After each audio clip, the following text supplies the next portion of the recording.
A proposta da disciplina de Antropologia e História para a formação de antropólogas e antropólogos era que a gente pudesse trazer quais são os elementos da antropologia e da história que dialogam. E aí eu trouxe alguns elementos da história que a gente pode utilizar no trabalho da gente. Então, eu peguei aquele texto da Maria Isaura, né, Pereira de Queiroz, sobre a questão de história de vida, história oral. Aí peguei o Pollack, peguei o Hobsbawm para falar da invenção das tradições. A gente saiu pegando, né, Ginsburg, e aí a gente saiu dialogando, primeiro com alguns antropólogos que falavam de história, depois de alguns historiadores que dialogavam com a antropologia. E aí eu pensei em fechar a disciplina com vocês, né? Com que vocês. Responsabilidade. A ideia, então, era trazer vocês. Vânia Fialho, ela é antropóloga, é professora da UPE, também dá aula na pós-graduação, né? Na UFPE, da UPE também, né? E o professor Edson Silva, que é da UFPE, também dá aula lá na pós-graduação. Além de ser um excelente antropóloga, um excelente historiador, são pessoas que dialogam com as duas disciplinas, né? São pessoas muito queridas minhas, e isso, pessoalmente, eles sabem, vocês já perceberam aqui pelo diálogo da gente, que é diálogo de gente que se conhece há muito tempo, né? Então, são pessoas muito queridas, e aí eu os convidei, e eles prontamente aceitaram. Por quê? A ideia é que eles possam falar um pouquinho, né? Eu já falei para vocês sobre esse diálogo da antropologia e da história, e depois a gente possa abrir para uma conversa com vocês, né? Para dúvidas, para questões sobre isso. Vou logo dizendo, gente, que minha turma é uma turma participativa. Olha eu jogando a responsabilidade para vocês, alunas e alunos. É uma turma participativa, é um pessoal que dialoga muito bem, né? Sobre prática, sobre teoria.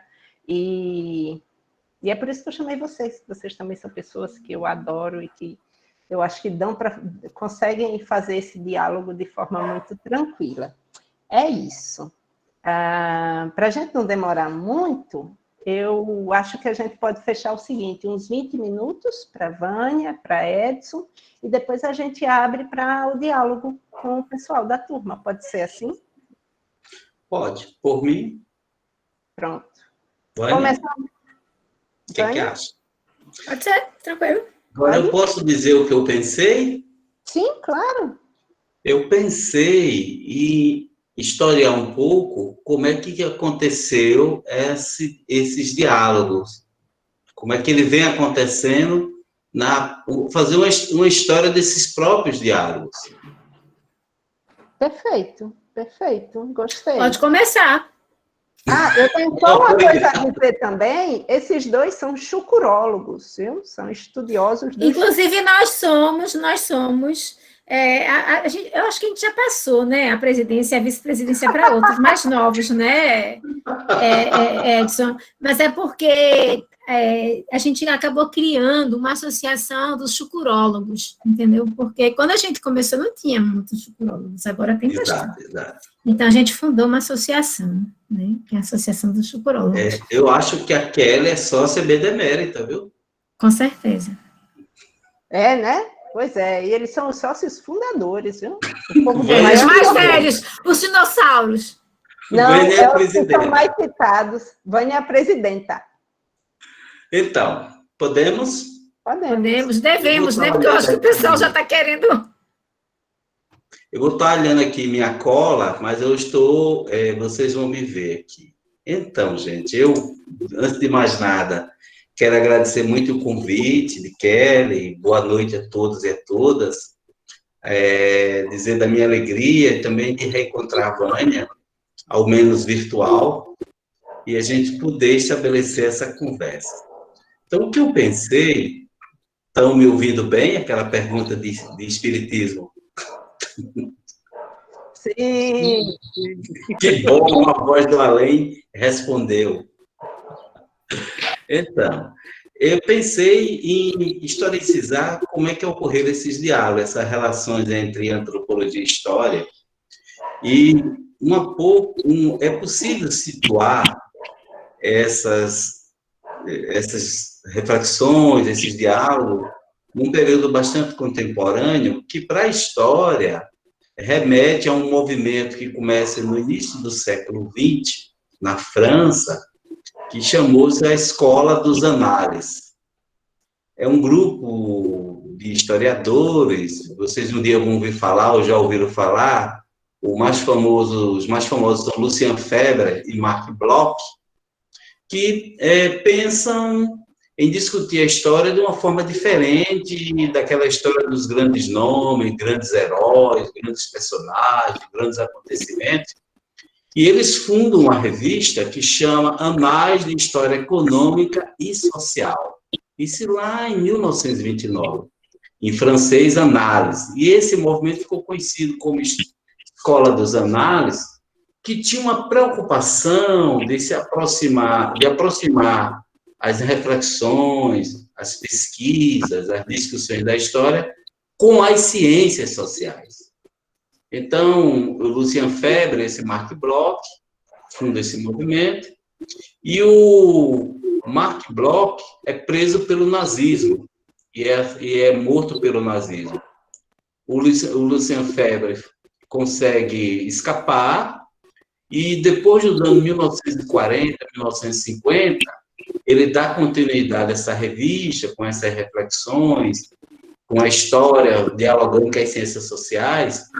Ele vai orientar a terceira figura importante desse movimento, que inclusive veio para o Brasil, fundou a USP, que é um sujeito chamado Fernando Braudel.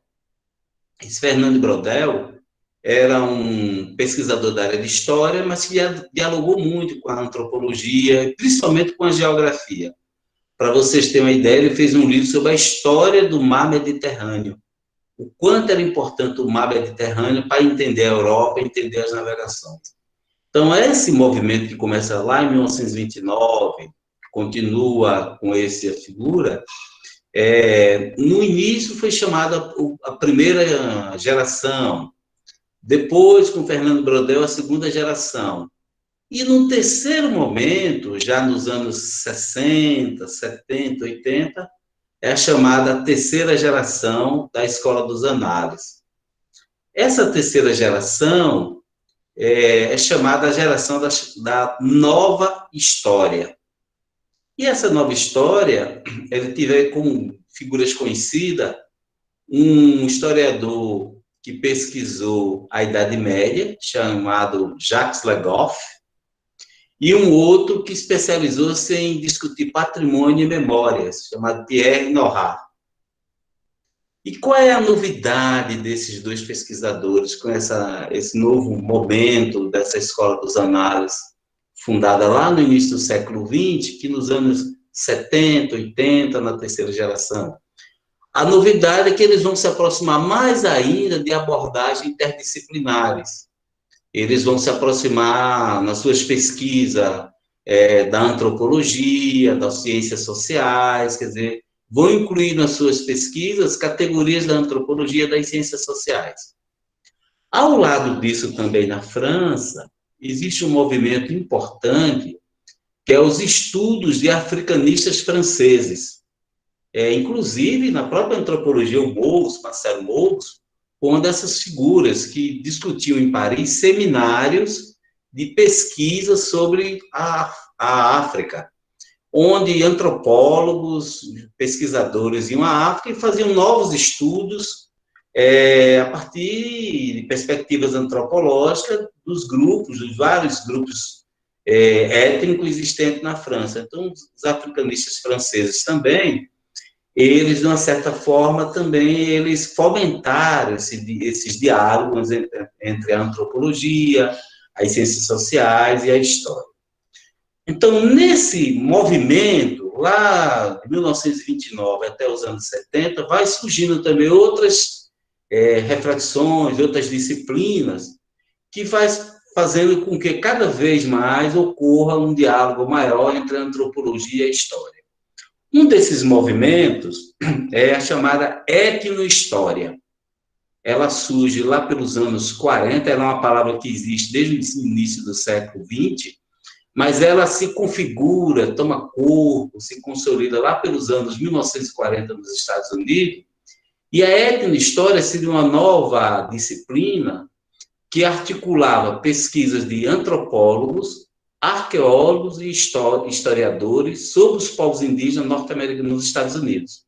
Então, veja, criou-se uma nova disciplina, uma nova categoria de estudos que juntava arqueólogos, antropólogos e historiadores para estudar os índios. Inclusive, esse pessoal deu uma contribuição muito importante porque eles começaram a ajudar os índios a exigir que os museus devolvessem seus artefatos que tinham sido levados, principalmente para os museus de arqueologia, tinham sido retirados dos territórios indígenas e levados para os museus. Com esse movimento da etnohistória, muitos povos indígenas tiveram seus artefatos de volta.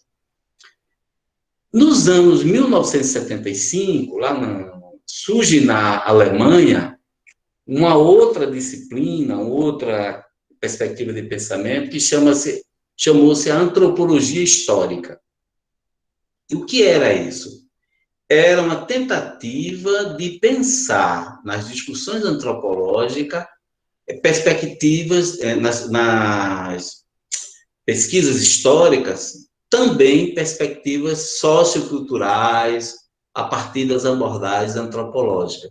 Então, na Alemanha, em 1975, em 1968, foi fundado o Instituto de Antropologia Histórica, e em 1975, aquele historiador da terceira geração dos análises também fez um seminário lá em Paris, na Sorbonne, o Jacques Legoff, chamado Seminário de Antropologia Histórica.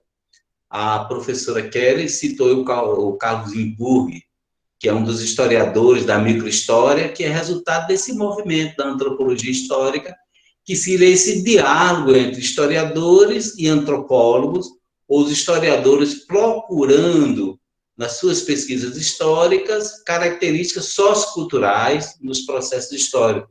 Estudar povos que tinham especificidades socioculturais, fossem camponeses, fossem grupos étnicos, isso como objeto de estudo da história, né?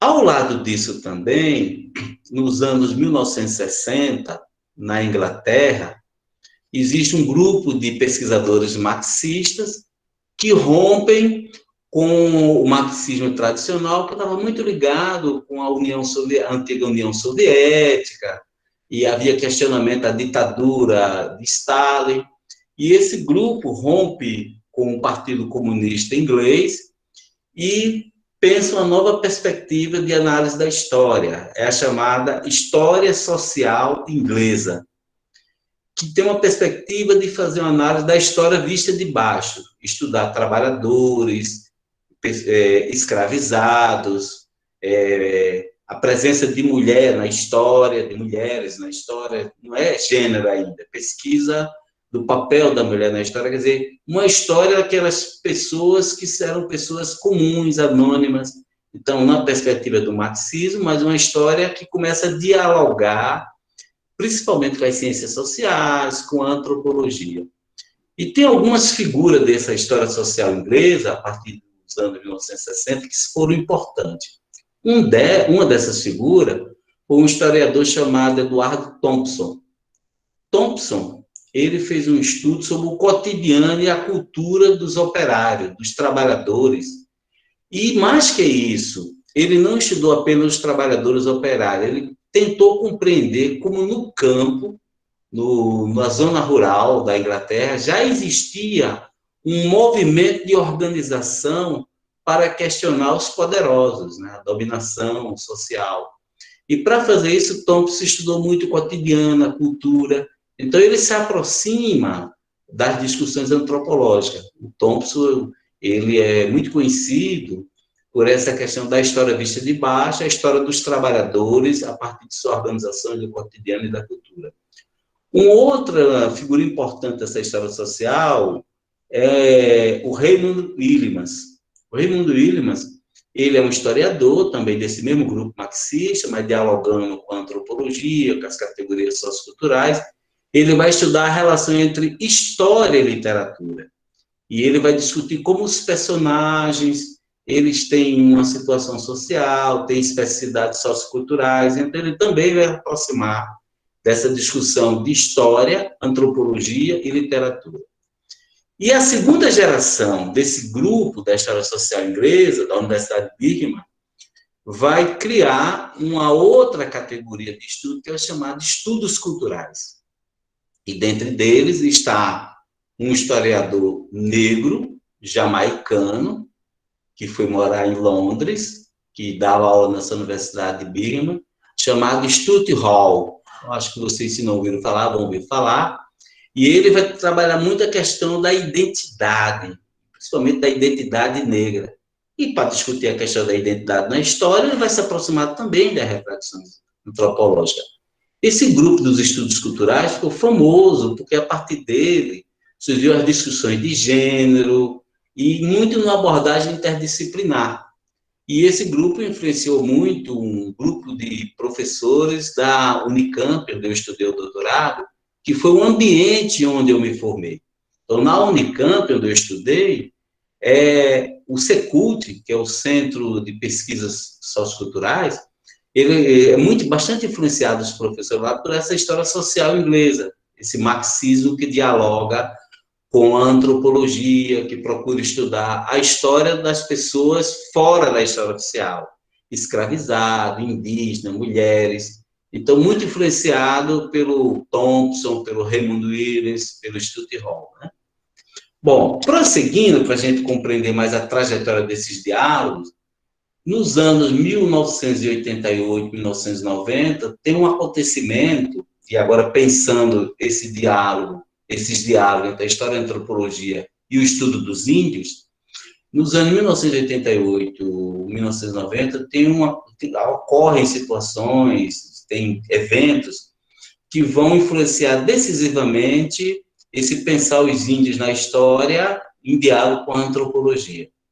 Em 1987, 1988, findou a ditadura civil-militar e o Brasil tem uma Assembleia Nacional Constituinte para fazer uma nova legislação, uma nova Constituição para o país. Um país que estava saindo da ditadura militar. E nesse processo, os indígenas, vários grupos sociais, gente da organização da sociedade civil, todos os grupos, eles querem colocar seus direitos na nova Constituição do país e se mobilizam, dentre esses os índios que vão a Brasília, de todo o país, para colocar seus direitos e reivindicações na nova Constituição. E isso faz com que também se mobilize pesquisadores intelectuais para apoiar esses indígenas. Há uma vitória considerável desses indígenas que colocam seus direitos na Constituição aprovada em 1988, mas essa mobilização indígena, ela marca muito uma revisão dos estudos sobre os índios no Brasil. Porque até então a ideia que se tem é que os índios tinham desaparecido lá na colonização, ou só existia índio na região norte, no Xingu. Então, a partir dessas mobilizações em torno da discussão da Assembleia Nacional Constituinte, em 1987, e a aprovação da Constituição Federal em 1988, com essa mobilização de índios de todas as regiões do Brasil, os pesquisadores que estavam apoiando, historiadores, antropólogos, advogados, têm que repensar a história do Brasil e o lugar dos índios nessa história. Os índios estavam ali, vivos, reivindicando seus direitos. Eles não morreram, eles não moravam só no Xingu, nem na região norte. Eles também habitavam o Nordeste, o Sul, o Centro-Oeste. Então, há um movimento de revisão e, na história, esse movimento é representado por dois livros que são bastante significativos e também reflexões que se apoiam na história social inglesa, se apoiam na Escola dos Análises, se apoiam também na reflexão dos africanistas, e assim, na antropologia histórica e assim por diante. O primeiro livro chama História dos Índios no Brasil. Foi organizado pelo antropólogo da USP, Manuel Carneiro da Cunha, publicado em 1992, a Constituição foi aprovada em 88. 4 anos depois, houve discussões, ela organiza esse livro, é um livro, uma coletânea com autores de todo o Brasil, discutindo vários temas sobre os povos indígenas. Veja o nome do livro, História dos Índios no Brasil. E 3 anos depois, um norte-americano pesquisador de história que veio morar no Brasil, João Manuel Monteiro, publicou um livro chamado Negros da Terra. Negros da Terra era como era chamado os índios que moravam pelos portugueses, índios escravizados no Brasil colonial. Por que negros da terra? Porque negros da África eram negros da Guiné, e os índios eram negros da terra. Negro é a palavra para dizer é escravizado. E aí o João Manuel Monteiro, no livro chamado Negros da Terra, ele vai revisar a história de São Paulo. E ele vai dizer, a história de São Paulo só existe porque São Paulo só existe por causa do trabalho escravizado indígena. Então, isso é uma mudança muito grande, porque durante muito tempo se aprendeu que São Paulo foi construído com a riqueza dos bandeirantes, que desbravaram. E o John vai para as fontes, para os documentos coloniais, e diz, não, essa riqueza de São Paulo foi construída com a escravidão indígena. Então, os índios tiveram um papel muito importante nessa história, e essa história, então, é revisada. Então, o João Manuel Monteiro, que lamentavelmente morreu em 2013 no acidente automobilístico, ele era um historiador e, ao mesmo tempo, também era antropólogo. Ele fez história nos Estados Unidos, ele era norte-americano, fez mestrado e doutorado em história lá na Universidade de Chicago, mas lá ele teve um diálogo entre história e antropologia. E quando ele veio fazer concurso na Unicamp, em Campinas, em São Paulo, em 94, ele fez concurso não para a história, fez concurso para o departamento de antropologia, mas ele também orientava no departamento de história. Eu tive o privilégio de ser orientador de João Monteiro.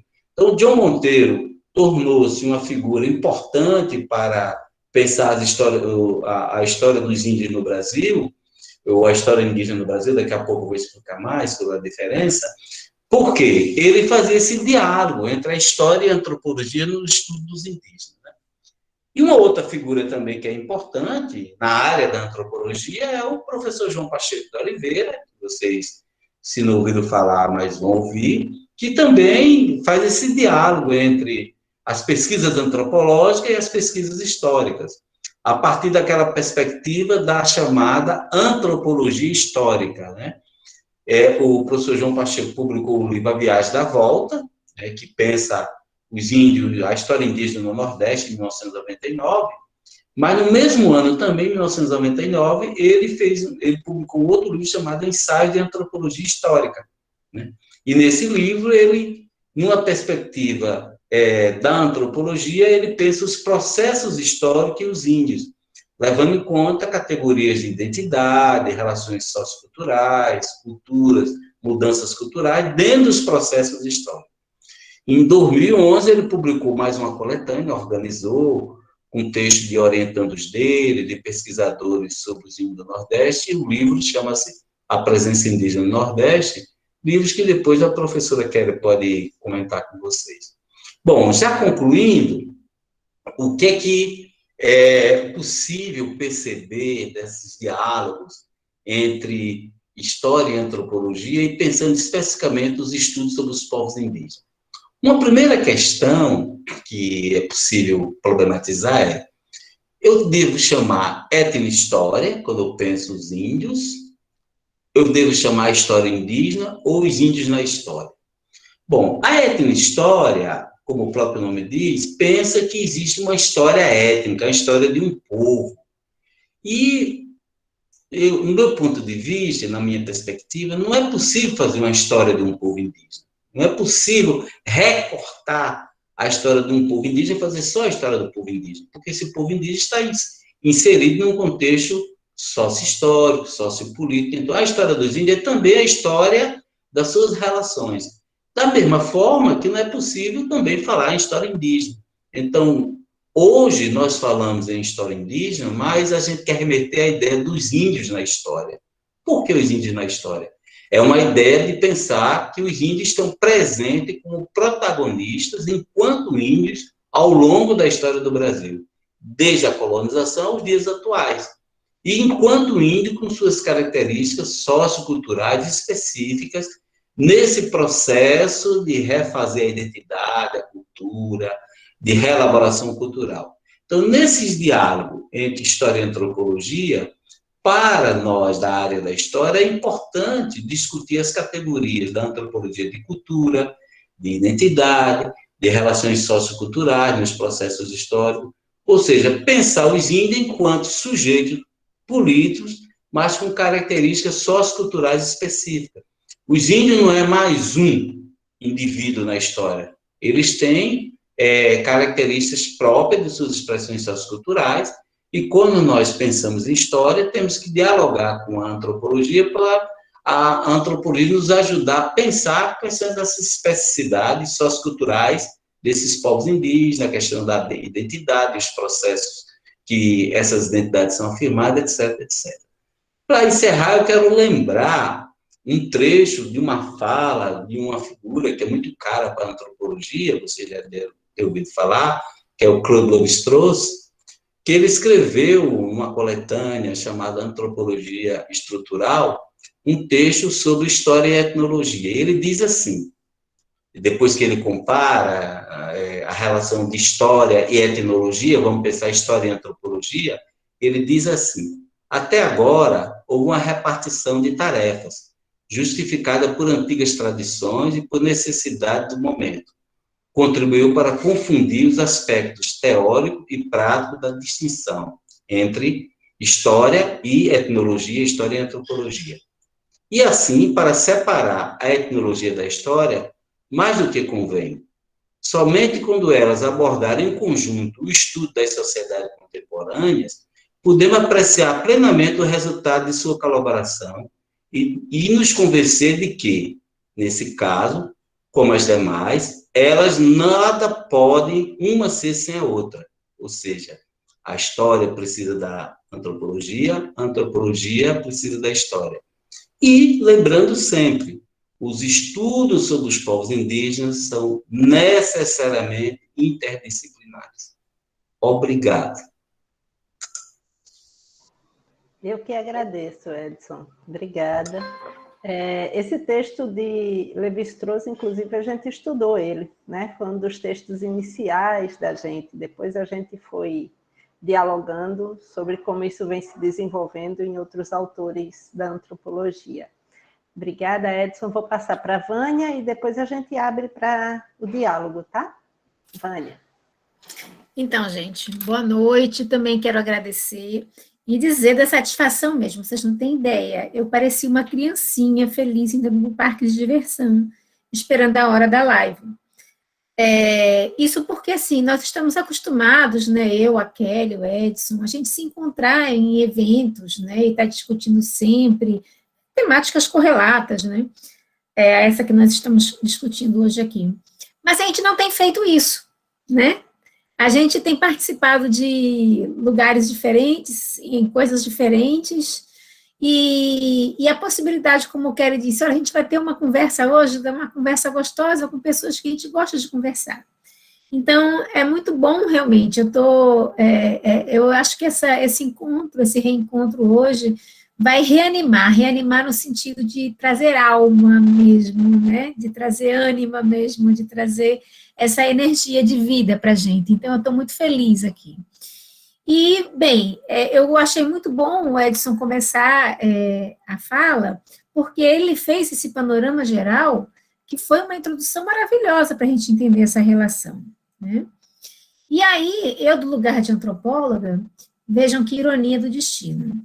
Esse meu lugar de antropóloga, eu disse assim, eu vou logo começar relativizando as questões básicas da história. Tempo, né? Linearidade, eu sei, obviamente, que isso não é uma perspectiva de todo e qualquer historiador, tem percepções, tem diferentes concepções de história, inclusive de lidar com essa questão da linearidade ou não, mas, de uma forma ou de outra, a história tem uma referência no tempo, mesmo que seja história do tempo presente, é do tempo presente, então, o tempo é uma referência importante. E aí eu disse, eu vou logo quebrar essa história de linearidade. Aí, vejam que ironia do destino. O Edson terminou com o Claude Lévi-Strauss, né? E eu estava na mão para começar com o Claude Lévi-Strauss. Ou seja, garantindo a linearidade que eu estava querendo, né, combater, quebrar. Enfim, né, é a nossa lógica, querendo ou não, a gente parte dessa ideia. Mas, enfim, eu vou tentar quebrar novamente isso e ir por um outro caminho, né? Bem, vou ver se eu consigo colocar o Lévi-Strauss mais para o final. E aí, assim, dizer que a minha ideia era um pouco pensar isso mesmo, né? Quebrar um pouco mesmo essa questão, porque eu acho que pensar a relação em antropologia histórica tem duas possibilidades, né? Uma possibilidade é do ponto de vista mais filosófico mesmo, epistemológico, de compreensão de determinados problemas, que é colocar em xeque essa questão do tempo, né? O tempo que passa a ser, para a antropologia, uma categoria importante de compreensão, né? Relativizando logo a questão do tempo, a gente pode ter vários tempos. Quem disse que o tempo se conta da mesma forma? Né? Que eventos marcam o tempo? O que é a cronologia? Como é que se define a cronologia da vida de uma pessoa, de um povo? Então, a minha ideia era logo começar a questionar esses elementos que me parecem princípios para a gente poder pensar essa relação entre antropologia e história. Tanto assim que a antropologia tem, no tempo, né, a gente tem uma antropologia do tempo, a gente tem livros dedicados ao tempo. O tempo, ele também passa a ser um elemento importante, não apenas, não que isso seja apenas, né, mas não para contar só uma história, mas para compreender uma série de outras questões, como, por exemplo, o tempo, ele vai definir o lugar das pessoas na sociedade. O tempo, ele é um elemento que vai atribuir sentido a determinadas categorias. Então, assim, eu acho que a gente tem o caminho de pensar, né, a história e os elementos que a história nos propõe dialogar como algo de princípios, né, de questões epistemológicas, filosóficas, e, por outro lado, por mais que a gente vá querendo relativizar essas questões, essa relação que eu acho que o Edson colocou tão bem, e que ela já tem tanto tempo, esse diálogo, antropologia histórica, ela nos fornece um instrumental importantíssimo para a gente compreender processos sociais. Não que a gente vá que o fim seja a própria compreensão da história. Mas a história, articulada com a antropologia, ela pode dar elementos importantíssimos para entender os processos sociais. E aí eu acho que é por esse caminho que eu vou tentar fazer essa rápida conversa com vocês. E começar do seguinte: tem um capítulo da minha dissertação de mestrado que não foi publicado. É um capítulo que está até hoje manuscrito, porque, né, décadas atrás, do século passado, literalmente falando, né, a gente tinha dificuldade, né, quando eu escrevi minha dissertação de mestrado, eu não tinha computador. Então, esse Ctrl+C, Ctrl+V, esse corta-cola que vocês hoje veem no computador, né, Edson, a gente fazia mecanicamente, cortando e colando mesmo, né? Então, colando. Exato. Você sabe que eu tenho esse capítulo desse jeito, manuscrito, cortado e colado até hoje, que eu levei, o João Pacheco foi meu orientador, e eu fui no meio da dissertação, da elaboração da dissertação, eu fui até o Rio, né, ia fazer uma viagem, aproveitei, fui ter uma orientação ao vivo, né, a gente não tinha internet, não tinha essas coisas assim. E aí eu fui até lá, e eu tenho os papéis que eu levei a xerox, porque eu tinha que ter uma cópia guardada em casa e outra cópia. Então, e esse capítulo era um capítulo que falava sobre história, né? O Chucuru, né, gente? Essa minha relação do Chucuru é uma coisa assim, meio, né, de história, de vida. Então, é um capítulo que abordava essa questão da história. Abordava a questão da história a partir de outros autores que falavam sobre o indígena na República, que falavam sobre o mito e história, e é por isso que eu acho interessante também chegar na questão do Lévi-Strauss, né? Porque ele tem um outro livrinho que é esse livro daqui, né? Que é Mito e Significado, e que tem um capítulo, que o nome do capítulo é Quando o Mito se Torna História. E aí, um dos elementos mais importantes para a antropologia é essa questão do mito, né? Da construção do simbólico, né? Da atribuição de sentido a determinadas coisas que parece, né, totalmente, que é arbitrário, que parece totalmente ilógico para uma cultura, quando tem toda lógica para outra. E nesse texto, né, e nesse livro, né, o Lévi-Strauss ele vai discutir história, mito e ciência, né, mito e história. Então, são esses elementos que, naquele momento, me animaram para poder pensar essa relação, né, com a história. Como eu acabei não completando um pensamento que eu coloquei anteriormente, que do ponto de vista metodológico, como ferramenta, a história nos ajuda a pensar os processos sociais, e a gente geralmente se utiliza da história, dialoga de uma forma bem intensa com a história, para poder valer determinados processos diante de uma sociedade que tem dificuldade de compreender direitos como dos povos indígenas. Então, na pesquisa antropológica, a gente está o tempo todo se utilizando daquilo que a história nos brinda, nos coloca, né, como possível de acessar. E é a partir mesmo da questão da história do Chucuru, né, que eu vou tentar fazer algumas dessas colocações para vocês, né, e citando alguns fatos. Portanto, a gente sai de uma fala, né, magistral de Edson, né, enciclopédica, mostrando, né, essa questão toda, essa trajetória toda dessa relação do diálogo da antropologia com a história, e talvez seja interessante eu complementar agora com uma experiência de uma antropóloga que trabalha com povos indígenas e que teve esse diálogo muito próximo o tempo todo. E aí eu coloco para vocês, a partir do exemplo do Chucuru, porque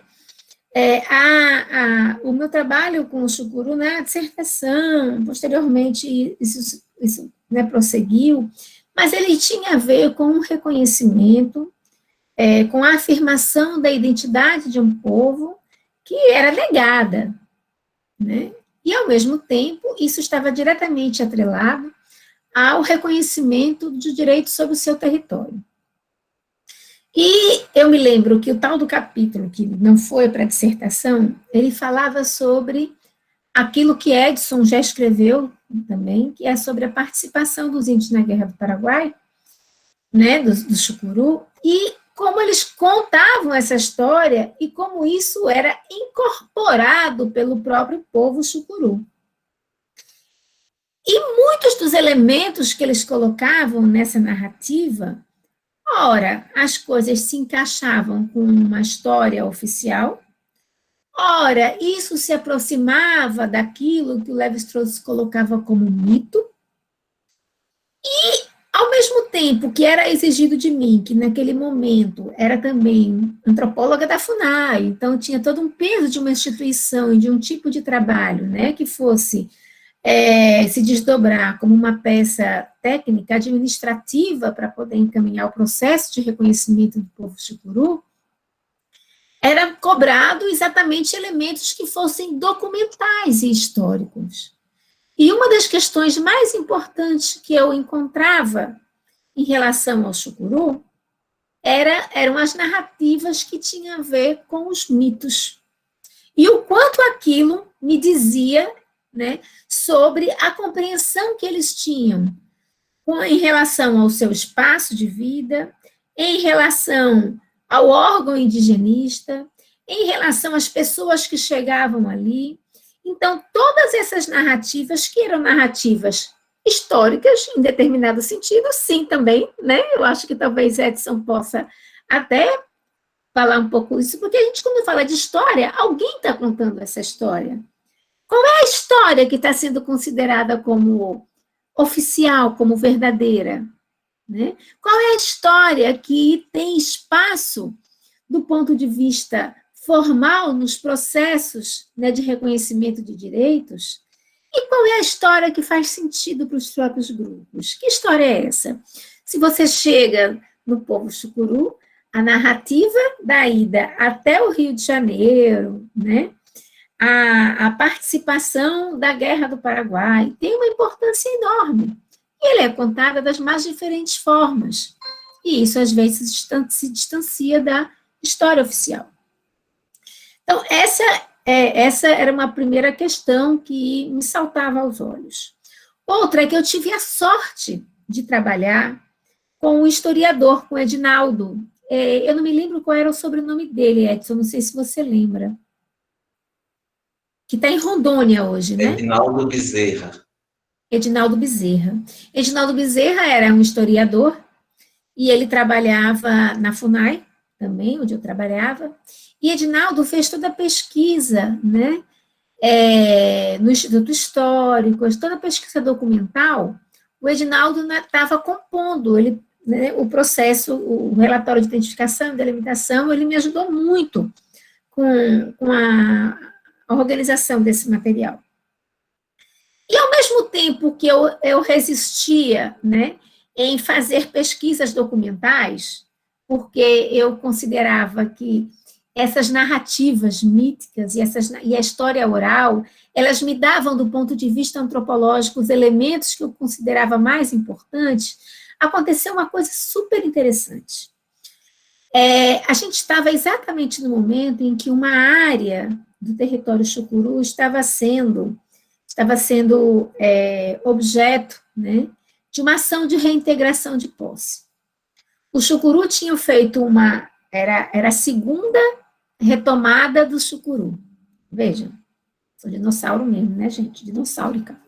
A primeira foi a retomada da Pedra d'Água, e a segunda foi do Caípe, de uma fazenda, né, de uma família tradicional de pesqueira, e que os chucuru ocuparam, né, retomaram, para poder, inclusive, pressionar o Estado a agilizar o processo, e porque também naquele período, realmente, os chucuru viviam uma cerca no quintal de casa, né, na porta da casa, não tinha como plantar, não tinha como sobreviver. E eles, então, retomaram essa área, né, essa fazenda. E foi uma área que foi objeto de reintegração de posse, né? A família do Hamilton Didier, o Hamilton Didier entrou na justiça, pediu a reintegração de posse. E dentro do material que o Edinaldo Bezerra tinha levantado, ele encontrou um material muito interessante que falava sobre o arrendamento, né, das terras do aldeamento, né, do chucuru. E tinha a lista de todas as áreas que tinham sido arrendadas. Era o aldeamento indígena e as áreas tinham sido arrendadas. Dentre os documentos, aparecia exatamente o documento da pessoa que se dizia proprietária naquele momento, dele não, né? De duas gerações passadas, do avô dele, se não me engano, que tinha arrendado as terras do chucuru, que, de certa forma, comprovava que aquele território era indígena e que ele tinha arrendado. E nesses processos que nós conhecemos muito bem, como é que funcionavam os cartórios no interior, né? Não só no interior, mas aquilo que tinha sido arrendado, em determinado momento, passa a ser, né, escriturado no nome desse fazendeiro. E aí, um dado de uma historiografia oficial clássica, ela foi de enorme importância para também compreensão desse processo. Isso são dois exemplos, né, que a gente pode utilizar para poder pensar nessas reflexões, mas mais recentemente eu tenho trabalhado com o sertão aqui de Pernambuco, tenho trabalhado com a região do sertão de Itaparica, E o sertão, onde tem vários grupos que estão afirmando sua identidade recentemente. Não só recentemente, é uma área que eu gosto de me referir como sendo um complexo étnico, porque a gente tem uma história intensa, né, Edson, de fluxo naquela região toda ali. E eu tenho trabalhado na região que está sendo proposta aí, né, uma construção de uma aberração, que é uma usina nuclear, e tem grupos que estão solicitando o seu reconhecimento, o reconhecimento do seu território bem recentemente. Até então não se falava, né, dos Tuxá, lá de Itacuruba, né, não se falava dos Tuxá da família Campos, né, não se falava dos Pancará, né, há pouco tempo atrás. E aí, a gente, quando vai olhar para a história daquela região, tem uma questão muito interessante, tem uma história que é num tempo mais, né, passado mesmo, mais pretérito, se é que a gente pode falar assim, em que a gente vê o fluxo intenso de trocas, que são rituais, que são relações de parentesco, que são relações com os aldeamentos, né, naquela região do São Francisco, e que a gente começa a entender, né, a dinâmica desses povos ali. E tem uma história mais recente dos empreendimentos que mostram também como, por exemplo, a construção do Lago de Itaparica, né, a hidrelétrica Luiz Gonzaga, naquela região, que inundou boa parte daquela região, e que também fez com que provocou uma divisão de famílias, esfacelamento de povos e comunidades, e que a gente, a partir dessa mesma história, que às vezes não fala, inclusive, em Pancará, não fala em Tuxá, mas que conta a história da dispersão de famílias, que conta a história do impacto de empreendimentos, a gente começa a entender como é que determinadas famílias estão, na atualidade, se reagrupando, se reorganizando e formando o que hoje a gente poderia chamar das emergências étnicas.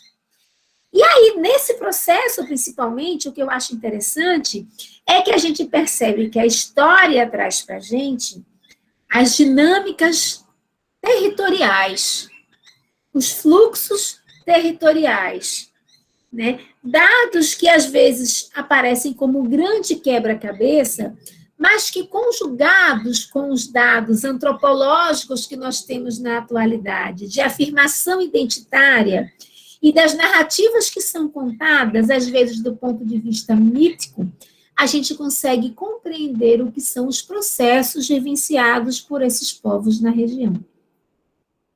Então, assim, considerando, né, que meu tempo eu acho que já está acabando, né, Kelly? Pronto, eu vou aproveitar os minutinhos para poder fechar, tá vendo, Edson, o que se chama sincronia, veja aqui,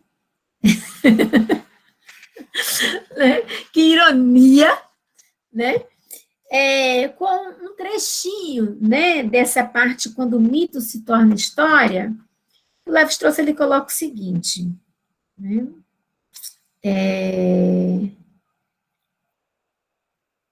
Ele coloca assim: o caráter aberto da história está assegurado pelas inumeráveis maneiras de compor e recompor as células mitológicas, ou as células explicativas, que eram originariamente mitológicas.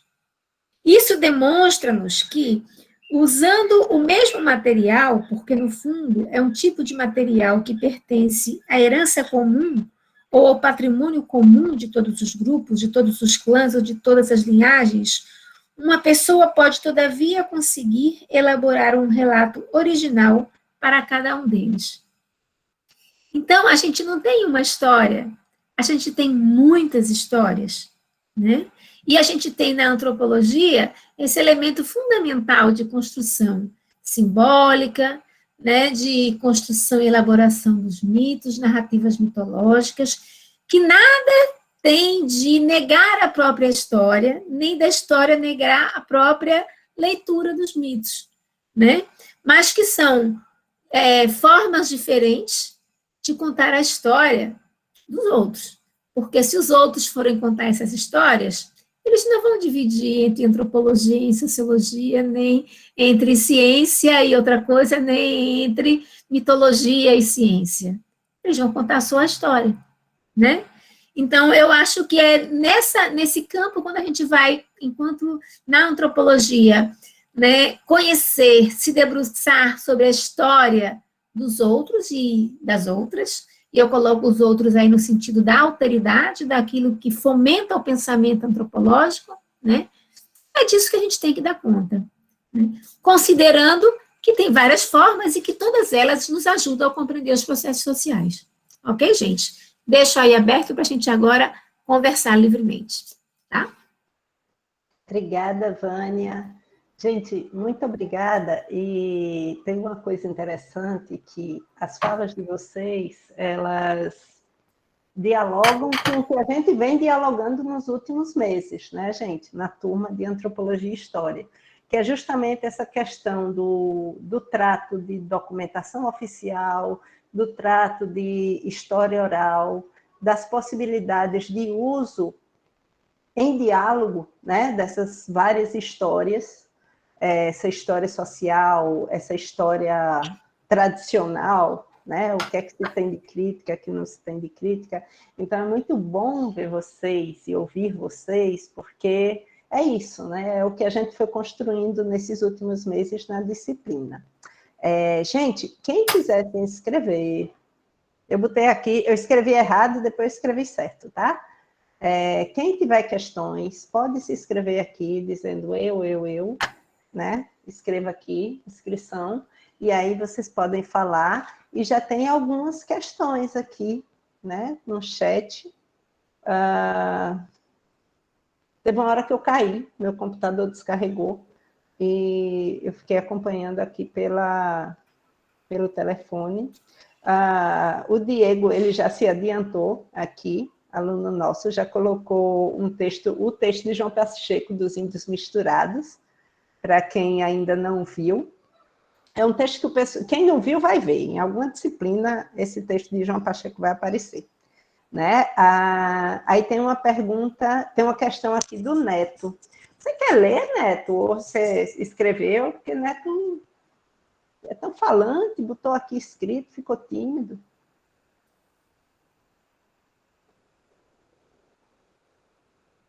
Quer falar, Neto?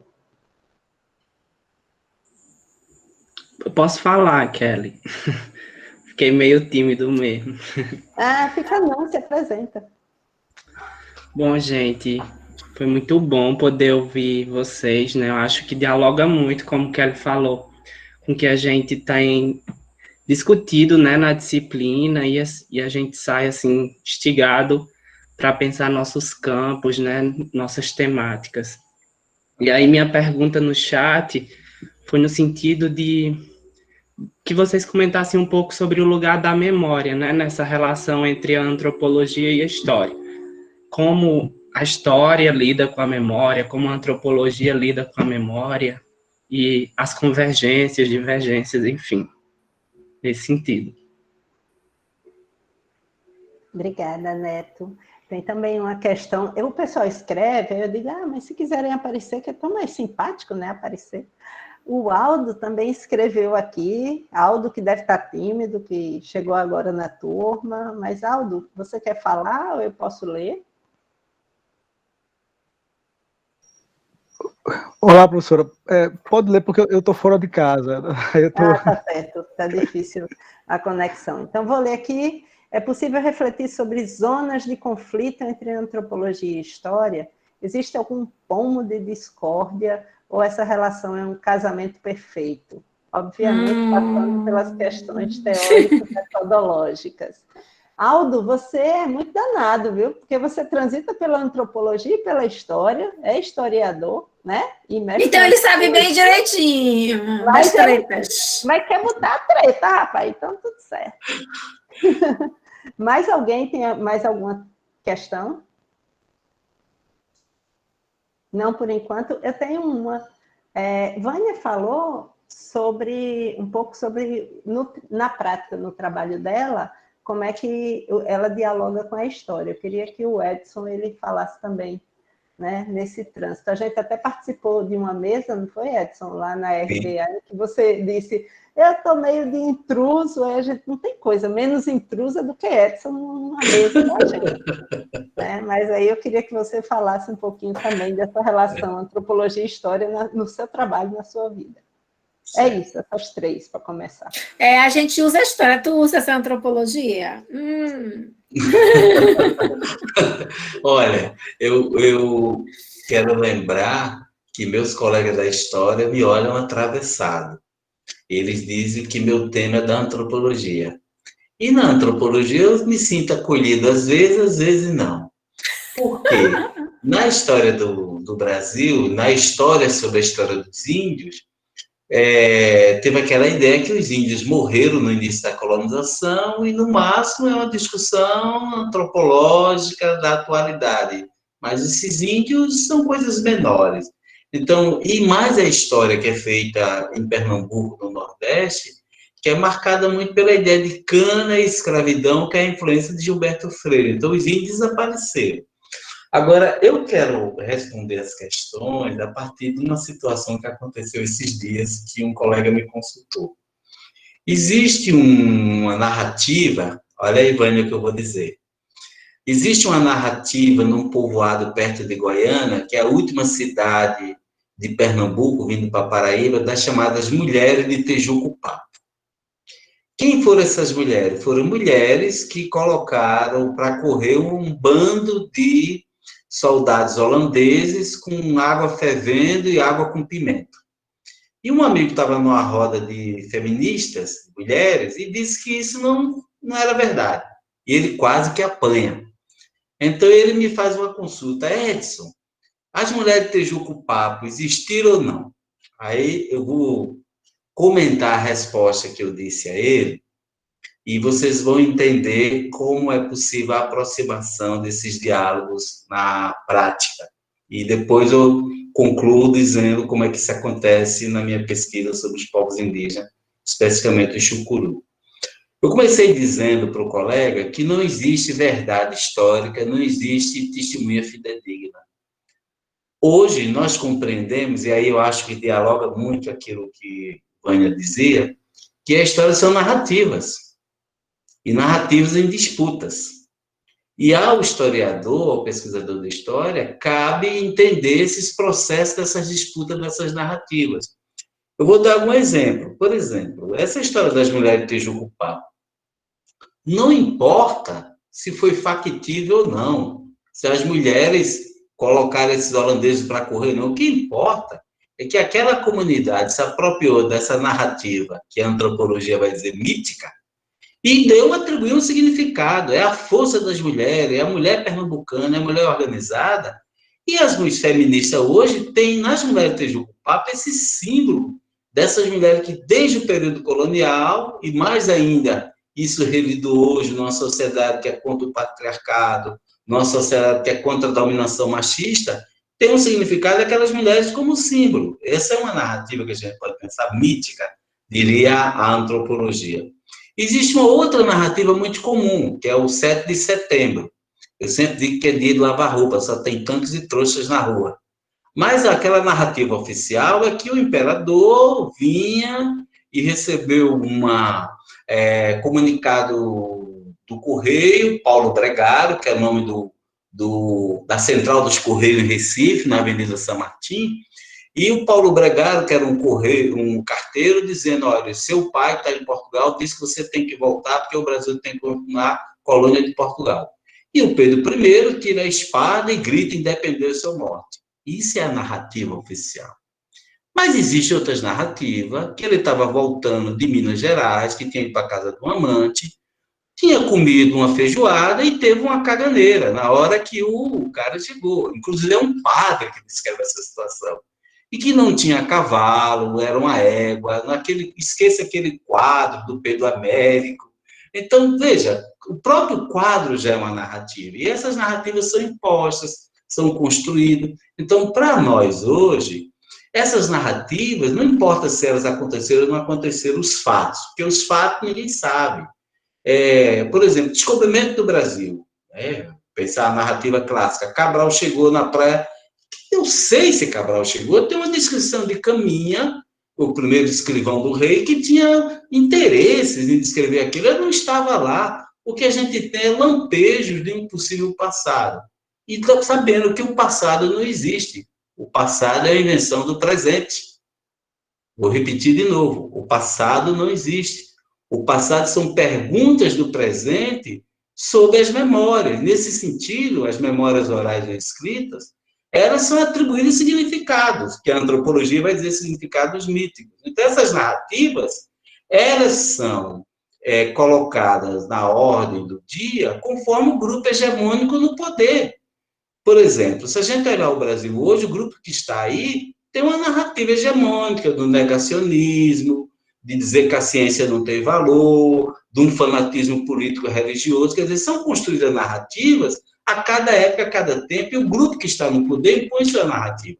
Por isso que lá na história social inglesa, o Thompson vai se aproximar dos trabalhadores, da história vista de baixo, para compreender as narrativas dos trabalhadores, a narrativa dos escravizados, a narrativa das mulheres, e trazer para o campo das narrativas e das disputas narrativas, que esse é o papel do historiador, essas narrativas que têm temporalidade diferente, têm formas diferentes de contar as coisas, e nisso a memória tem um papel fundamental.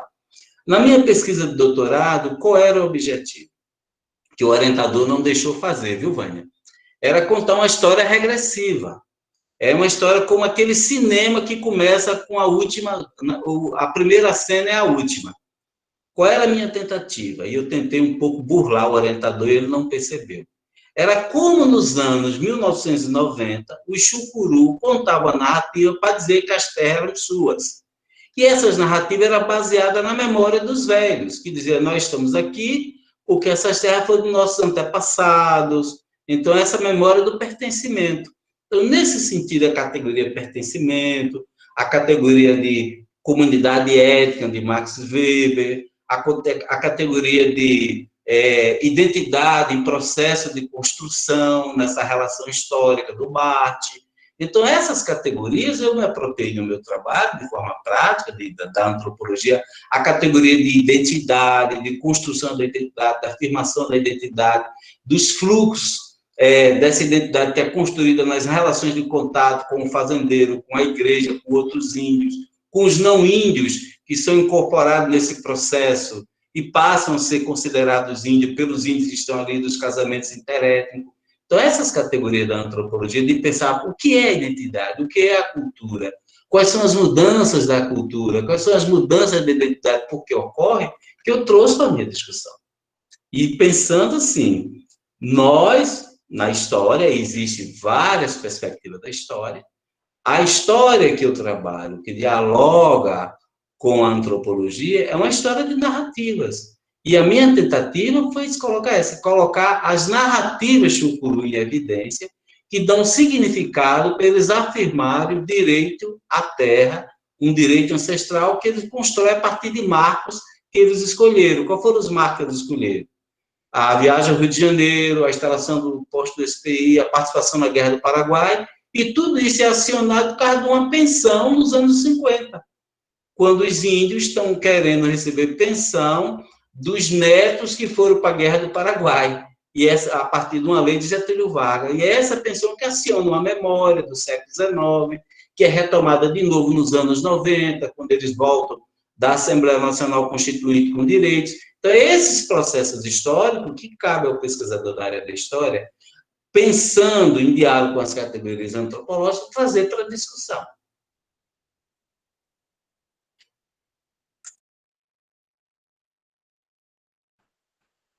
Posso Pode sim, Vânia.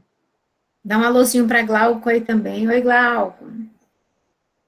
Então, e aí,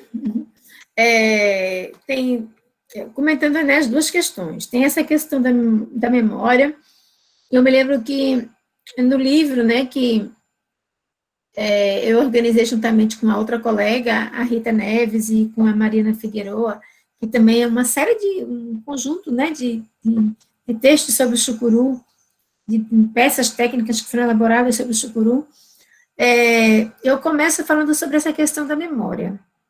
Não sei se de forma equivocada ou não, né, mas para um historiador, por exemplo, né, aqui presente, mas eu falava que, assim, que a memória é aquilo que a gente vai relembrando, né, aquilo que a gente vai reafirmando no presente, né.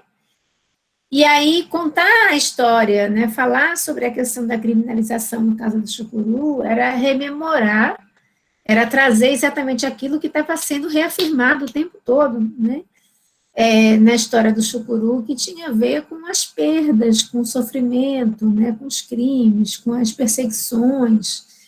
Então, eu acho que a memória, ela é importante, pelo menos eu acho que para a antropologia, quando ela é importante para aquele grupo, quando ela é um elemento que é acionado para aquele grupo, por aquele grupo, né? Quando é um elemento que faz algum sentido para aquele grupo. E a questão sobre o casamento? Só um minutinho.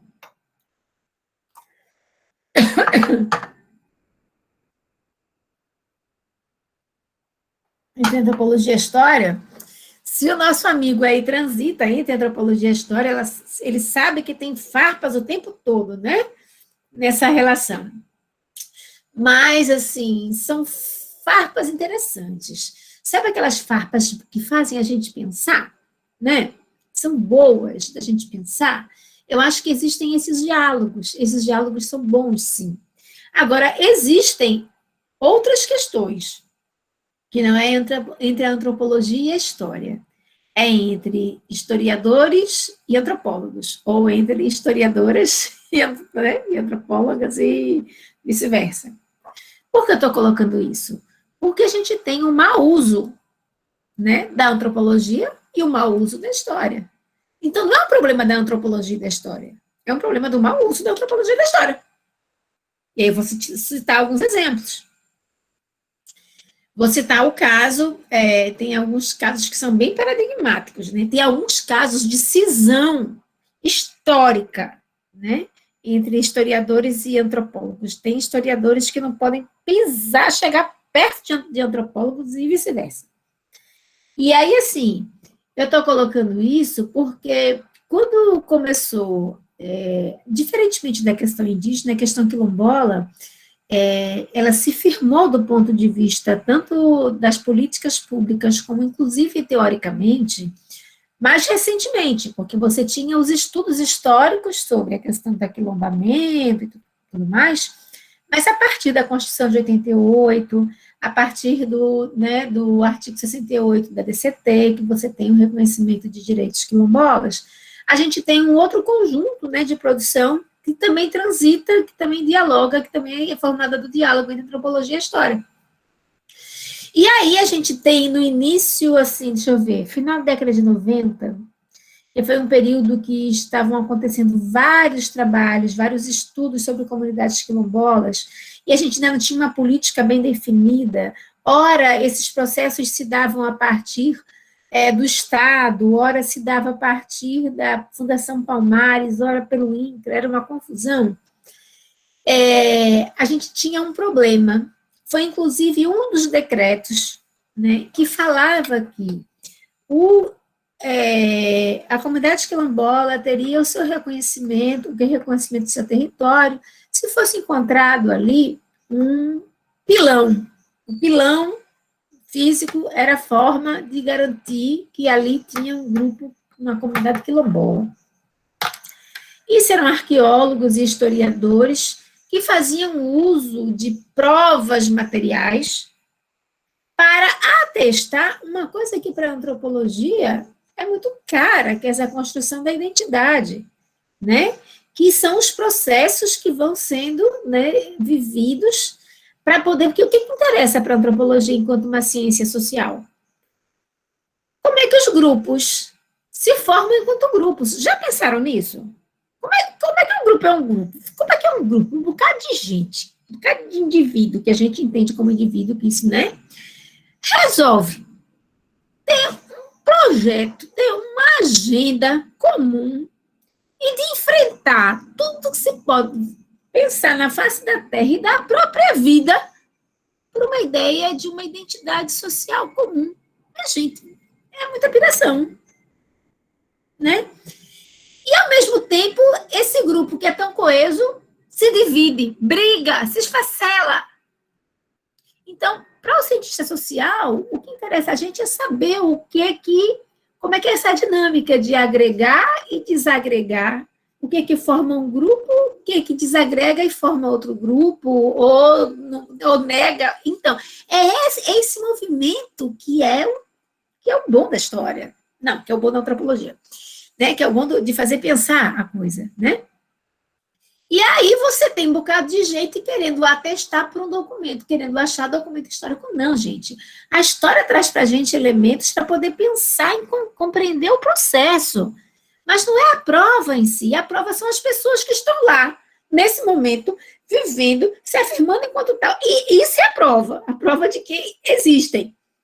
O resto vem para entender os processos de como chegaram nesse ponto. Né? Então, as brigas não são... as brigas teóricas, elas são muito bem-vindas, elas devem ser feitas e enfrentadas. Agora, quando isso é reducionista, isso reduz a possibilidade crítica, inclusive, aí ela é muito mal-vinda, é melhor o divórcio. Kelly, eu penso que Vânia foi muito feliz e as brigas de divergência residem exatamente nisso.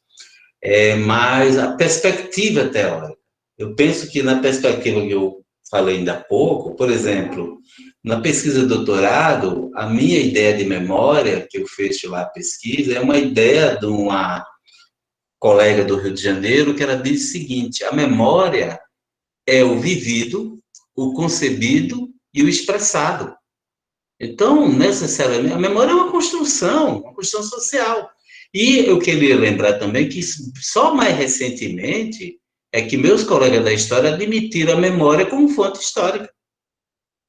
Coisa que a antropologia já vinha trabalhando há muito tempo, porque havia um fanatismo, uma fixação pelo documento escrito como verdade, como se o documento escrito também não fosse manipulado, também não é uma construção humana. Então, essas coisas dependem muito da concepção, da escola teórica. Tem colegas que têm horror ao pessoal da antropologia. Esse antropólogo só fala bobagem. Epa, não é bem assim, não. Você está falando uma bobagem. Então, depende muito da concepção. Agora, para vocês terem uma ideia, para os meus colegas da história, eu deveria ser antropólogo.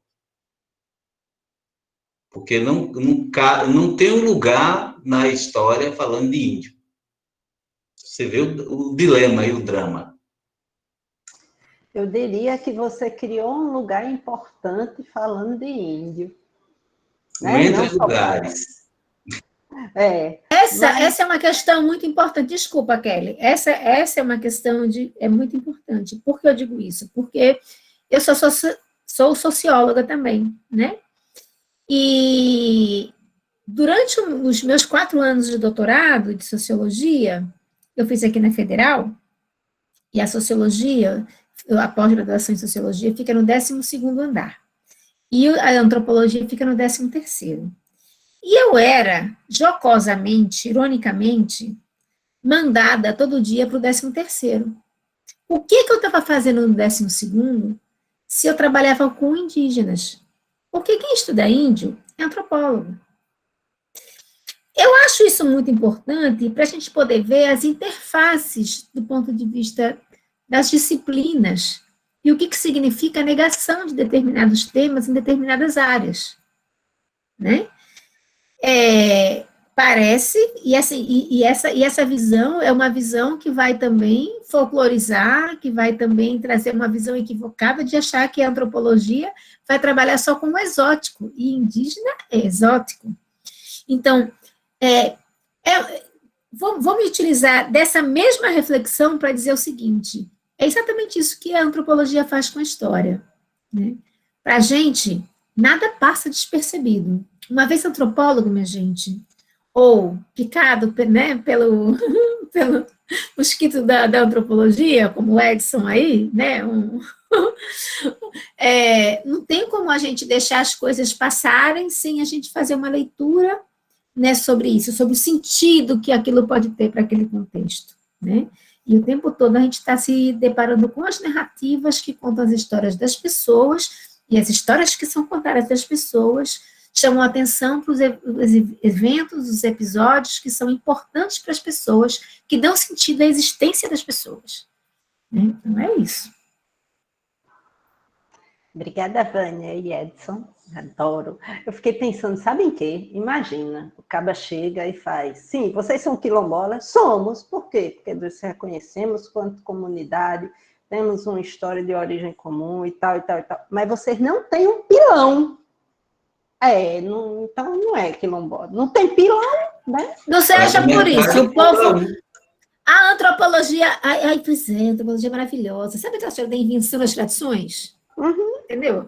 Rapidinho. Nosso texto anterior. Lembra?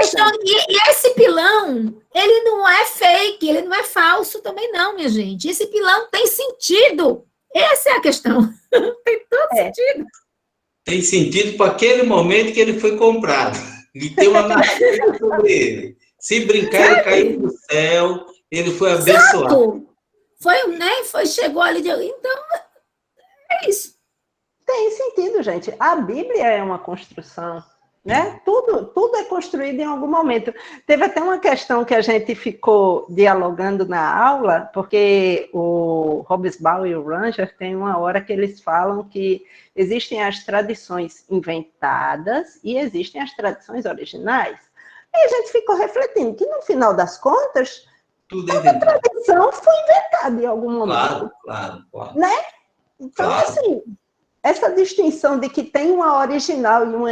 Eu acho que é a inventada que você não conseguiu alcançar. Pode ser que você diga que é a original. Os gaúchos juram que criaram o chimarrão, trouxeram da Itália e da Alemanha. E virou símbolo do Rio Grande do Sul. Professores.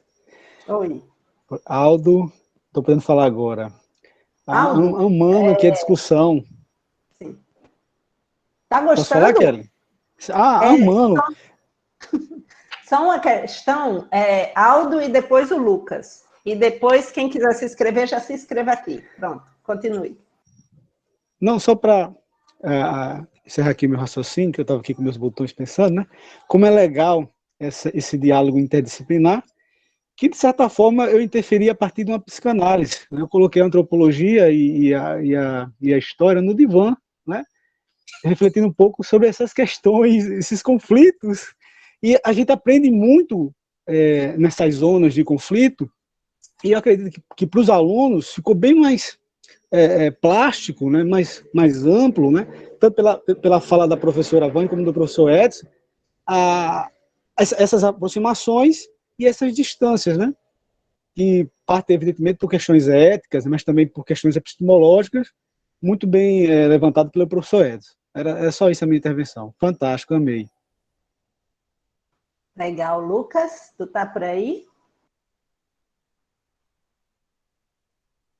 Lucas é aquele orientando que eu falei no início, que ele é chucuru, tá lá em Pesqueira agora, eu acho que ele ainda tá por Pesqueira. Oi, Kelly.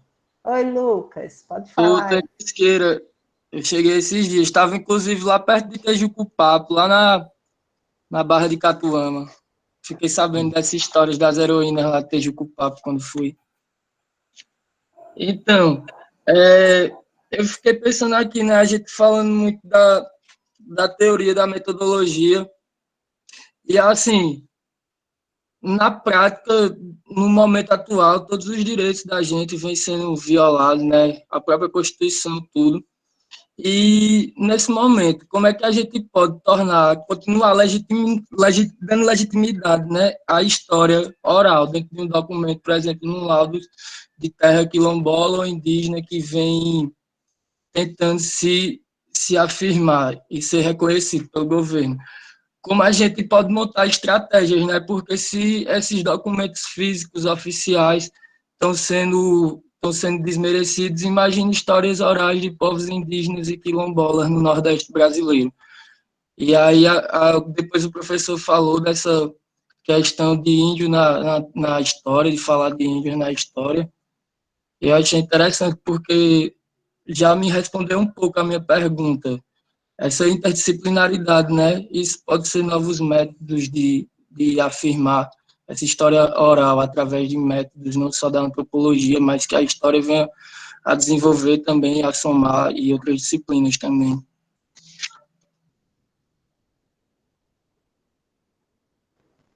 É isso. Então, obrigada, Lucas. Amanda Lunks botou aqui aquela referência, né, de que também só é índio quem dança toré, tá? Para o pilão do quilombola. Alguém mais? Posso passar para vocês, então. Pronto. Vânia, você quer começar? Posso começar sim, até porque foi tocada numa questão bem importante relacionada a como a gente lida com isso na questão dos laudos, né? Os laudos, eles constituem um estilo de fazer, né? Antropologia é muito importante, como disse o professor João Pacheco. E a gente, frequentemente, quando vai elaborar um laudo, que é um trabalho antropológico, ele já vem encomendado para a gente como se já tivesse um modelo na resposta, já tivesse uma expectativa na resposta.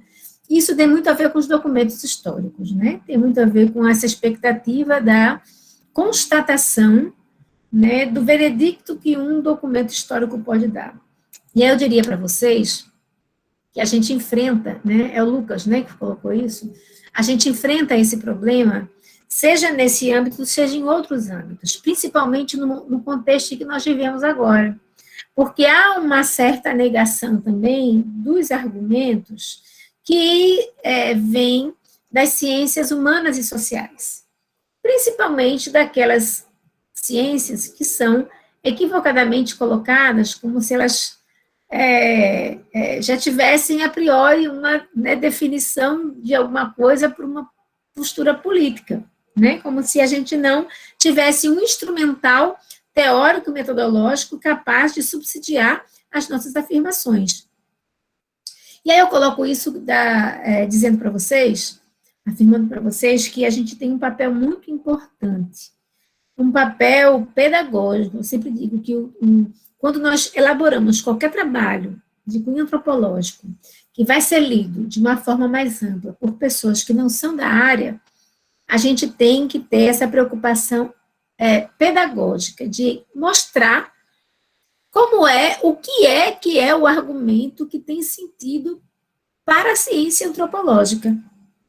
Então, geralmente, o que a gente faz, Lucas, é a gente fazer uma longa discussão sobre como é que os próprios documentos históricos são também construídos, né, como também são parciais, como estão situados, né, no tempo, no espaço, né, tem uma autoria, né, ou tem uma referência de autoria.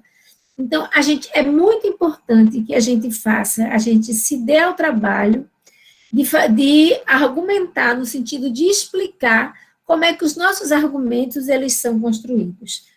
Isso dá maior trabalho, sabe?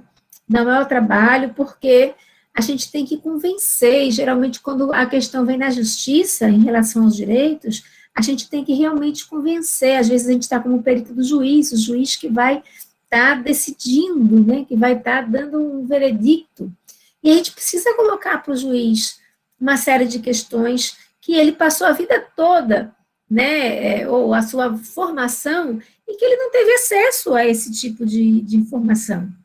Então, eu diria que a gente tem um papel muito importante. Os laudos antropológicos, eles têm tido esse papel. Às vezes, a gente é criticado porque os nossos trabalhos são longos, né? E aí a Kelly bem sabe disso, que a gente tem as estratégias para poder fazer com que as pessoas possam ler tudo, porque senão eles só vão no que interessa, de forma a começar a formar uma outra opinião, fazer uma outra leitura do que são os dados antropológicos. Então, a gente tem um papel muito importante, né, de mostrar qual é o nosso instrumental e como nós elaboramos os argumentos. Essa é a forma que nós temos de contribuir e de fazer com que os argumentos antropológicos ocupem um espaço importante nas decisões.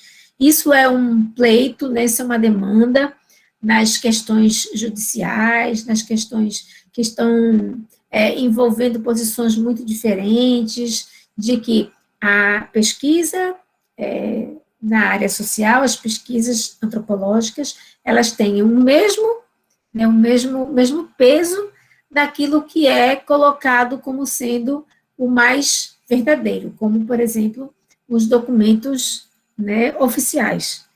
Então, é um trabalho de formiguinha mesmo.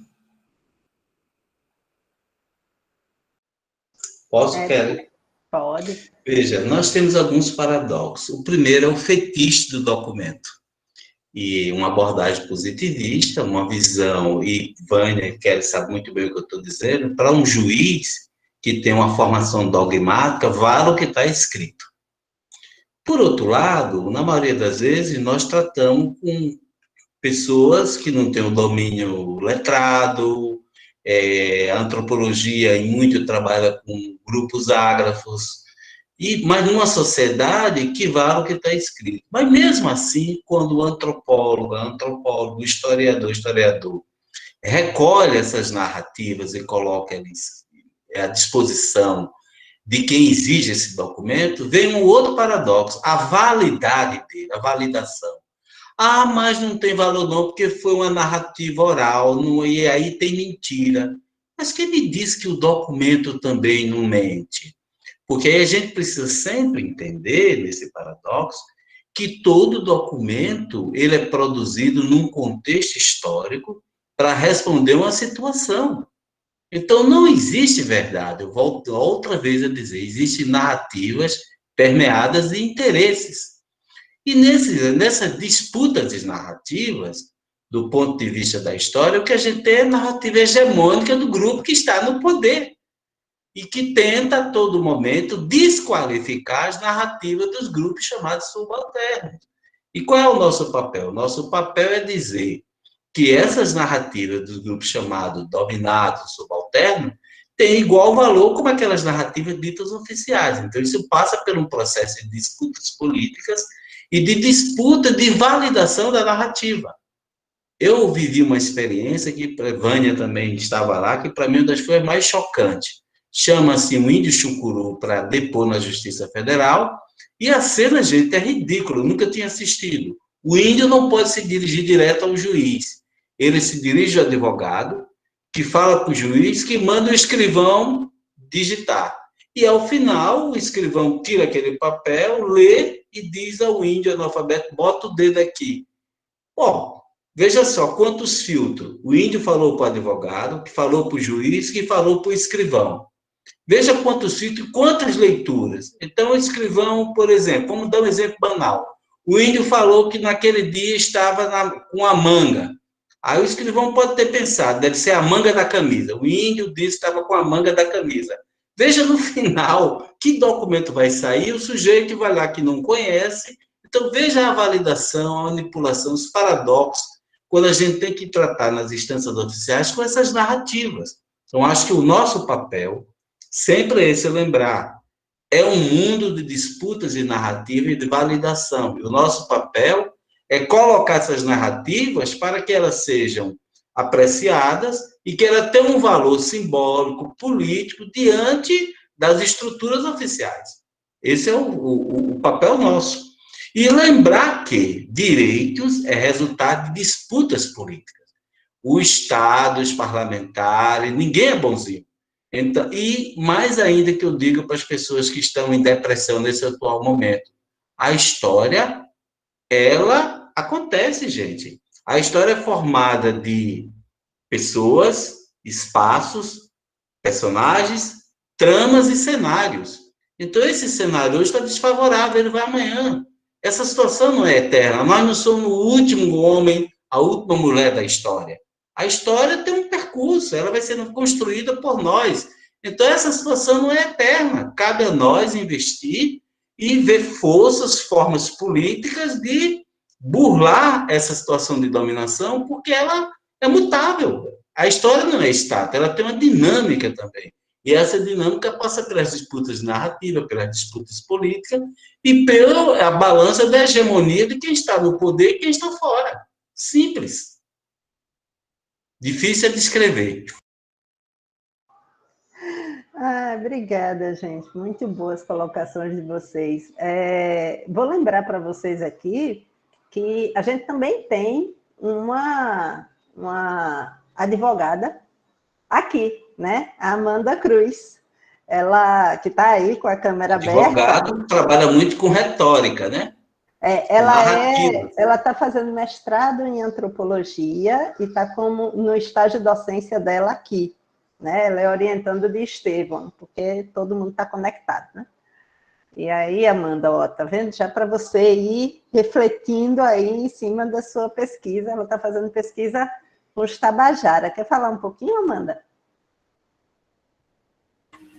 Olá, boa noite, professora Vânia, professor Edson. Quero primeiro dizer que é uma honra ter ouvido vocês. O trabalho do professor Edson eu já conhecia, li quando eu ainda estava imersa dentro do direito, pesquisando sobre índios do Nordeste. Eu me deparei com alguns dos seus artigos e foi alguns dos trabalhos que eu li que foram me puxando mais para o campo da antropologia, me distanciando mais da dogmática do direito, para discutir. Ah, vendo, Vânia? Como nós fazemos bem a antropologia? Pois é, foi um dos trabalhos que foram me levando mais para o campo das ciências sociais, me afastando mais da dogmática do direito. Um ponto que eu gostaria que vocês comentassem um pouco, que foi falado sobre as etnogêneses e as histórias oficiais, sobre como essas etnogêneses que vêm se passando agora, principalmente no Nordeste brasileiro, vão um pouco que ruindo a ideia tradicional do Estado-nação, de um único povo, de um único território, uma única territorialidade. É isso. Obrigada, Amanda. Gente, já está bem adiantada a hora, né? E eu sei que vocês já estão exaustos todos. A aula da gente, teoricamente, se encerra às 9h, mas não vai cair conexão, não.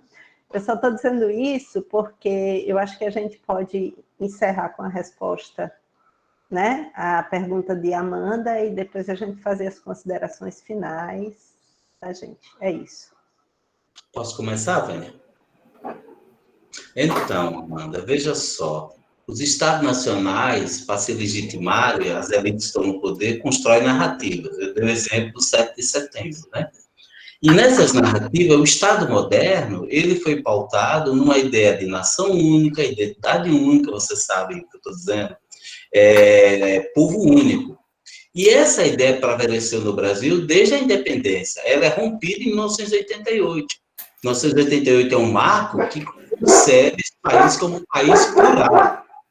É a ideia que aquilo que eu chamo de sociodiversidade, diferentes formas de expressões socioculturais, onde os indígenas é uma dessas sociodiversidades, e tem mais os povos ciganos, os povos quilombolas, vários grupos étnicos, né? Então, o que a gente assiste no atual momento é uma volta. Eu digo que o atual momento político, o grupo que está no poder, tem dois mitos, né? Dois paradigmas. É a mestiçagem e a ideia do progresso, que ambos estão conectados. A ideia da mestiçagem, a gente volta àquela ideia que o povo brasileiro é único, aquela equaçãozinha idiota, índio, negro, branco, forma essa geleia geral chamada povo brasileiro, com a hegemonia do colonizador e seus descendentes, e a ideia de um progresso com uma história linear, onde os índios são primitivos e tem que ser superado e incorporado à grande onda que é a história linear. Mas, por outro lado, nós conseguimos nos últimos anos, nas últimas 3, 4 décadas, avanços consideráveis. E eu acredito, eu sou muito otimista, que vai ser impossível deter essa ideia da sociodiversidade. Até porque tem aparecido novas identidades, a gente pensando aqui, o pessoal do campo da sexualidade, trans, bissexual, LGBTQIJ e outras letras mais.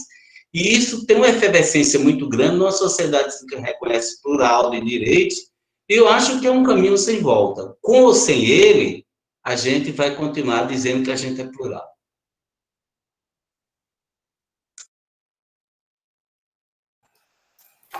Então, eu acho que Edson falou uma coisa durante a noite toda que é muito importante. São sempre narrativas em disputa, né? Então, a gente tem uma narrativa dessa sociedade que parece, né, que é um todo muito homogêneo, né? Muito pacificado, quando, na verdade, não tem nada disso. Como você é do direito, eu vou me atrever a fazer uma referência, né, pegando o gancho aí na questão da Constituição de 88 que Edson colocou. A gente tem, na América Latina, a gente tem aquilo que é chamado do novo constitucionalismo latino-americano, né? E a gente tem constituições que foram sendo elaboradas em momentos históricos diferentes, e algumas foram, né, avançando mais do que outras, a ponto de a gente ter, inclusive, a Pachamama como sujeito de direito, né? Mas o que eu quero colocar com isso é que a gente, com essa questão do novo constitucionalismo latino-americano, o Brasil, a gente tem ondas, né, que caracterizam diferentes constituições, ou conjunto de constituições. A Constituição brasileira, ela está situada na segunda onda desse novo constitucionalismo latino-americano, que ele é caracterizado, no meu entendimento, da seguinte forma. Tem autores que falam largamente sobre isso, né, Raquel Fajardo, peruana, que tem, né, um material muito legal sobre isso, vai falar exatamente das ondas nesse novo constitucionalismo, mas, para mim, o que marca mais onde o Brasil está situado é que nós temos um discurso muito avançado e uma estrutura muito rígida na sua forma de pensar, como você caracterizou essa ideia de uma homogeneidade, de uma pacificação, de uma ausência dessa diversidade, né? Então, o Brasil foi construído a partir dessa narrativa, né? O que faz o Brasil, né? Pegando Roberto da Mata, né? É essa narrativa, né, de uma nação, né, brasileira. Por outro lado, né, isso mostra a dificuldade, isso justifica a dificuldade do reconhecimento dos direitos e da efetivação desses direitos, né? Mas mostra o quê? Como as narrativas são construídas, como o poder está diretamente atrelado à construção dessas narrativas. Então, é como se a gente tivesse a vida como ela é, né? A lá Nelson Rodrigues. A gente tem as normas, as leis, as normativas que, a princípio, transitam, né, entre... E tem a própria... E tem o pensamento social, né? Tem aquilo que tem o imaginário social, tem aquilo que fundamenta a compreensão dessa sociedade. E aí a gente está diante de outro embate. E aí, para poder fechar, né, já falando que o conflito ele é muito bem-vindo, eu fecharia com o Zimmel, o conflito no seu caráter positivo, né? E aí, a partir disso, eu diria, teremos muitos embates, mas são embates necessários para a gente poder se compreender, né? E para a gente compreender que a gente realmente é muito mais diverso, né? E é como o Edson disse, podem até dizer que nós não somos, mas a gente vai continuar, né, afirmando que somos, sim, bem diversos, tá bom? Kelly, as considerações finais. É. Então, eu agradeço o convite. Amanda, eu recomendaria também você ler um sociólogo em homenagem às ciências sociais, que é muito importante, muito caro para a reflexão histórica, que é daquela escola que eu disse, a escola social inglesa, depois estudos culturais, que é Stuart Hall, que discute identidade e estados nacionais, e pode lhe ajudar muito.